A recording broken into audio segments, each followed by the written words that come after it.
ಆ 20ರ ಸಂದರ್ಭದಲ್ಲಿ ಇಷ್ಟೆಲ್ಲ ಹೋರಾಟಗಳು, ಇಷ್ಟೆಲ್ಲ ಕಷ್ಟಗಳು, ನಷ್ಟಗಳು, ಬಹುಶಃ ನನ್ನಷ್ಟು ಜೈಲುವಾಸವನ್ನ ಅನುಭವಿಸಿದವರು ಯಾರೂ ಇಲ್ಲ. ನಾನು ಯಾವಾಗಲೂ ಹೇಳ್ತಾ ಇರ್ತೀನಿ, ನನಗೆ ಇಬ್ರು ಮಕ್ಕಳು ಹುಟ್ಟುವಾಗ್ಲೂ ಸಹ ನಾನು ಜೈಲಲ್ಲೇ ಇದ್ದೆ. 2 ಕಾವೇರಿ ವಿಚಾರ.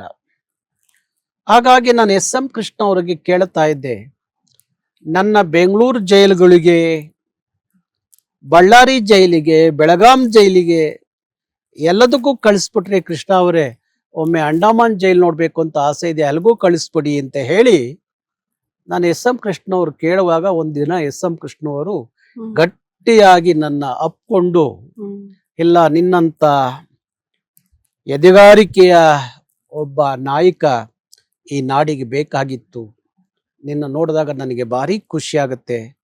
ನಮ್ಮ ಸರ್ಕಾರದ ಸಂದರ್ಭದಲ್ಲಿ ನಿಮಗೆ ತುಂಬಾ ತೊಂದರೆ ಕೊಟ್ಟಿದ್ದೀವಿ, ಆ ತೊಂದರೆ ಮುಂದಿನ ದಿನಗಳಲ್ಲಿ ಇರಲ್ಲ, ನಾನು ನಿಮ್ಮ ಜೊತೆಲಿ ಇರ್ತೀನಿ ಅನ್ನೋ ಮಾತನ್ನ ಕೊನೆಯ ಹಂತಕ್ಕೆ, ಅವ್ರ ಸರ್ಕಾರದ ಕೊನೆಯ ಹಂತಕ್ಕೆ ಅವತ್ತು ಎಸ್.ಎಂ. ಕೃಷ್ಣ ಅವರು ಹೇಳಿದಂತ ಮಾತು. ಹಾಗಾಗಿ ಇದರ ಮಧ್ಯೆಯೂ ಸಹ ಕರ್ನಾಟಕದ ಅನೇಕ ಜನರ ಪ್ರಶ್ನೆಗಳಿದ್ದಾವೆ. ಆ ಎಲ್ಲ ಪ್ರಶ್ನೆಗಳಿಗೆ ಎಷ್ಟರ ಮಟ್ಟಿಗೆ ನನಗೆ ಉತ್ತರ ಕೊಡಕ್ ಆಗಿದೆಯೋ ಇಲ್ಲವೋ ಗೊತ್ತಿಲ್ಲ. ಆದ್ರೆ ಕೆಲವೊಂದು ಸಂದರ್ಭದಲ್ಲಿ ಉತ್ತರ ಕೊಟ್ಟಿದ್ದೀನಿ ಅಂತ ಹೇಳಿ ಅನ್ಕೊಂಡಿದ್ದೀನಿ. ಆ ಪ್ರಶ್ನೆಯ ದಾಹ ಇನ್ನೂ ತೀರಿಲ್ಲ ನಮ್ಮ ಜನರಿಗೆ ಅನ್ನುವಾಗ ಆ ಉತ್ತರಗಳನ್ನ ಸಾರ್ವಜನಿಕ ಜೀವನದಲ್ಲಿ ಇರುವಾಗ ಕೊಡ್ಲೇಬೇಕಾಗತ್ತೆ.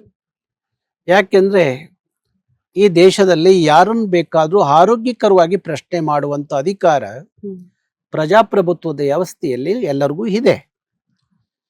ಈ ದೇಶದ ಮಹಾತ್ಮ, ಸ್ವಾತಂತ್ರ್ಯ ತಂದುಕೊಟ್ಟಂತ ಮಹಾತ್ಮನೂ ಸಹ ಪ್ರಶ್ನೆ ಮಾಡುವಂತ ನಮ್ಮ ದೇಶದಲ್ಲಿ ನನ್ನಂತ ಒಬ್ಬ ಈ ನೆಲದ ಸೇವಕನ ಪ್ರಶ್ನೆ ಮಾಡಬಾರ್ದು ಅಂತ ನಾನೇನಾರ ಹೇಳೋದಾದ್ರೆ ನನ್ನ ಸಾರ್ವಜನಿಕ ಜೀವನಕ್ಕೆ ಇವತ್ತಿಗೆ ಅಂತ್ಯ ಹಾಡಬೇಕಾಗತ್ತೆ.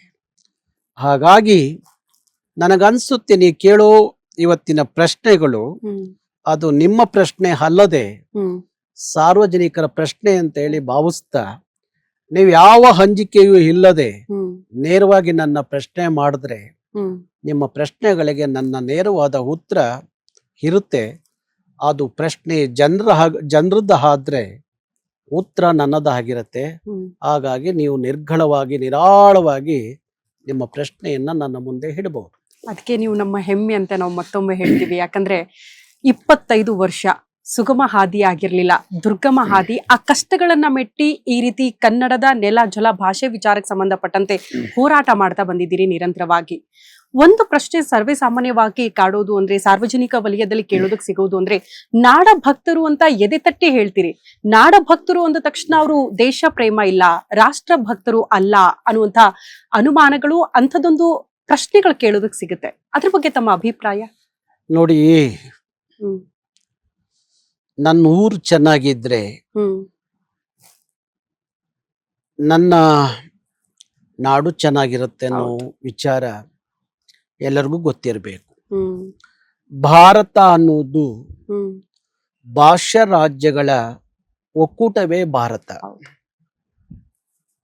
ಭವ್ಯ ಭಾರತದ ಇತಿಹಾಸ ಗೊತ್ತಿಲ್ಲದವರು ಕೆಲವರು ನಮ್ಮನ್ನು ಟೀಕೆ ಮಾಡ್ತಾರೆ.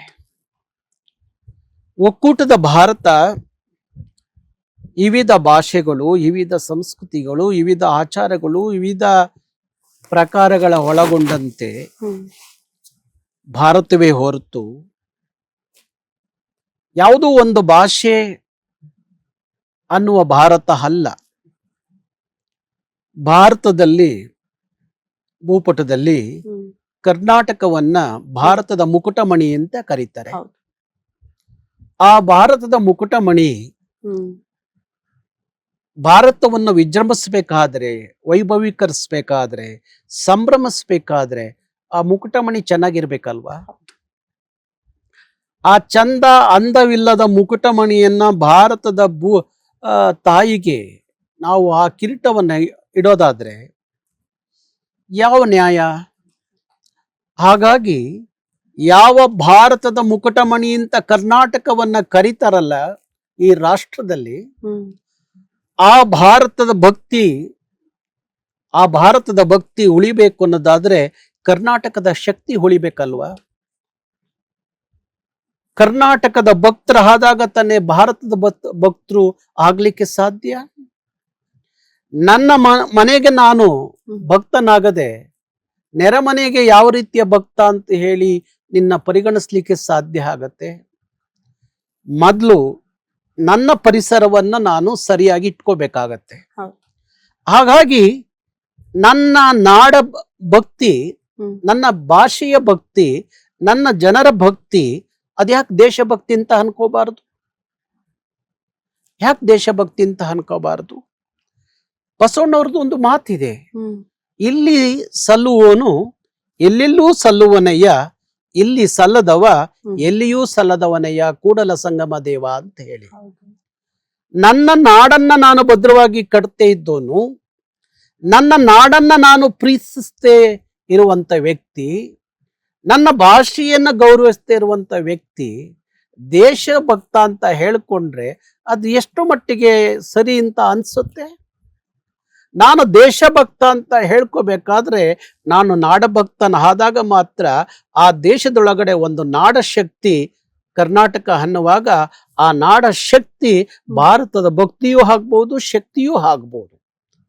ಅದು ಬಿಟ್ಟು ಕರ್ನಾಟಕದಲ್ಲಿ ಹೋರಾಟ ಮಾಡಿದ್ರೆ, ಚಳುವಳಿ ಮಾಡಿದ್ರೆ, ಕನ್ನಡದ ಭಾಷೆಯ ಚಳುವಳಿಯನ್ನ, ಕನ್ನಡದ ಭಾಷೆಯ ಹೋರಾಟಗಾರರನ್ನ ನೀವು ನಾಡಭಕ್ತರು ಅಷ್ಟೇ ದೇಶಭಕ್ತರಲ್ಲ ಅಂತ ಹೇಳುವಂತ ನಕಲಿ ದೇಶಭಕ್ತರಿದಾರಲ್ಲ ಈ ದೇಶದಲ್ಲಿ, ಅಂತ ನಕಲಿ ದೇಶಭಕ್ತರಿಗೆ ನಾನು ಹೇಳೋದೇನೆಂದ್ರೆ, ನಿಜಕ್ಕೂ ನಿಮಗೆ ಯಾವ ದೇಶಭಕ್ತಿಯೂ ಅಲ್ಲ, ನಿಮಗೆ ಯಾವ ನಾಡಭಕ್ತಿಯೂ ಅಲ್ಲ. ನೀವು ಯಾರನ್ನೋ ಎಲ್ಲೋ ಕೂತ್ಕೊಂಡು ಟೀಕೆ ಮಾಡೋದು ಬಿಟ್ರೆ ನಿಮ್ಮ ಭಕ್ತಿ ಎಂಥದ್ದು?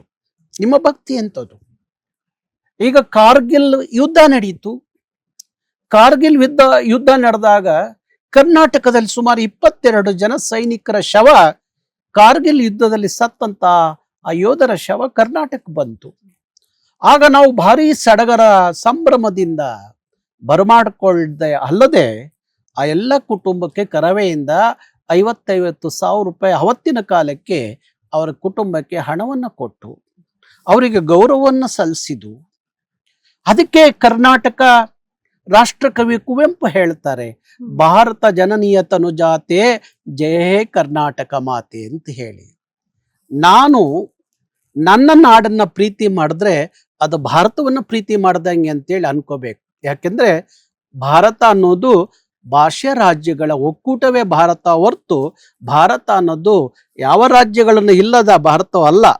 ಭಾರತಗಳ ರಾಜ್ಯಗಳ ಒಳಗೊಂಡಂತ, ಭಾಷೆಗಳ ಒಳಗೊಂಡಂತ, ಸಂಸ್ಕೃತಿಗಳನ್ನ ಒಳಗೊಂಡಂತ, ಆಚಾರ ವಿಚಾರಗಳನ್ನ ಒಳಗೊಂಡಂಥದ್ದೇ ಭವ್ಯ ಭಾರತವೇ ಹೊರತು ಅದನ್ನ ಆ ಭಕ್ತಿ, ಭಾರತದ ಭಕ್ತಿ ಯಾಕೆ ಕರ್ನಾಟಕದ ಭಕ್ತಿ ಆಗ್ಬಾರ್ದು?